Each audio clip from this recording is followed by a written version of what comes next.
এইবাৰ বিমান নহয় হাইজেক কৰা হল ৰেল বৰ্তমানলৈকে উদ্ধাৰ পুৰুষ মহিলা শিশুসহ কেইবাশ যাত্ৰী হাহাকাৰ পাকিস্তানত হাইজেক কৰা হল কেইবাশ যাত্ৰী কঢ়িয়াই অনা এখন ৰেল মঙ্গলবাৰে বেলুচিস্তানত বিদ্ৰোহীয়ে হাইজেক কৰা ৰেলৰ পৰা এ পৰ্যন্ত উদ্ধাৰ কৰা হৈছে 100ৰো অধিক লোকক এতিয়ালৈকে উদ্ধাৰ হোৱা যাত্ৰীসকলৰ ভিতৰত আছে পুৰুষ মহিলা সহ কেইবাটিও শিশু এতিয়াও পণবন্দী হৈ আছে কেইবাশ যাত্ৰী ভৰ্তি জাফৰ এক্সপ্ৰেছক হাইজেক কৰিছিল বালুচা লিবাৰেশ্যন আৰ্মিয়ে এই ঘটনা সংঘটিত হৈছিল বোলান নামৰ অঞ্চলত মঙ্গলবাৰে নিশা সংঘটিত হোৱা এই ঘটনাৰ পাছতে জাফৰ এক্সপ্ৰেছৰ কাষত থিয় হয় পাকিস্তানী সুৰক্ষা বাহিনীৰ এটা দল উদ্ধাৰকাৰীসকল উপস্থিত হোৱাৰ লগে লগে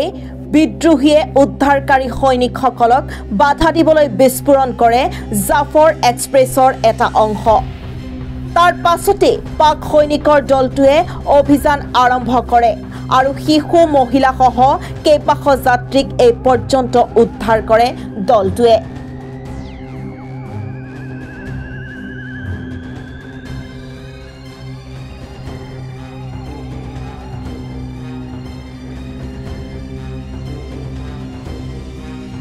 নিউজ টেক্স report news time any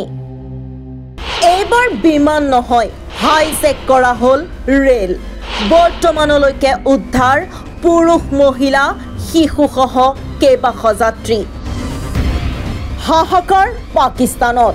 hijack কৰা হল কেইবাশ যাত্ৰী কঢ়িয়াই অনা এখন ৰেল মঙ্গলবাৰে বেলুচিস্তানত বিদ্ৰোহীয়ে হাইজেক কৰা ৰেলৰ পৰা এ পৰ্যন্ত উদ্ধাৰ কৰা হৈছে 100ৰো অধিক লোকক এতিয়ালৈকে উদ্ধাৰ হোৱা যাত্ৰীসকলৰ ভিতৰত আছে পুৰুষ মহিলা সহ কেইবাটিও শিশু এতিয়াও পণবন্দী হৈ আছে কেইবাশ যাত্ৰী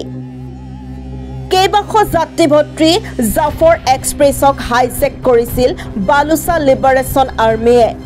এই ঘটনা সংঘটিত হৈছিল বোলান নামৰ অঞ্চলত মঙ্গলবাৰে নিশা সংঘটিত হোৱা এই ঘটনাৰ পাছতে জাফৰ এক্সপ্ৰেছৰ কাষত থিয় হয় পাকিস্তানী সুৰক্ষা বাহিনীৰ এটা দল উদ্ধাৰকাৰীসকল উপস্থিত হোৱাৰ লগে লগে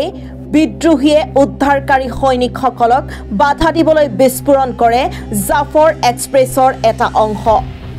তাৰ পাছতে পাক সৈনিকৰ দলটোৱে অভিযান আৰম্ভ কৰে আৰু শিশু মহিলা সহ কেইবাশ যাত্ৰীক এই পৰ্যন্ত উদ্ধাৰ কৰে দলটোৱে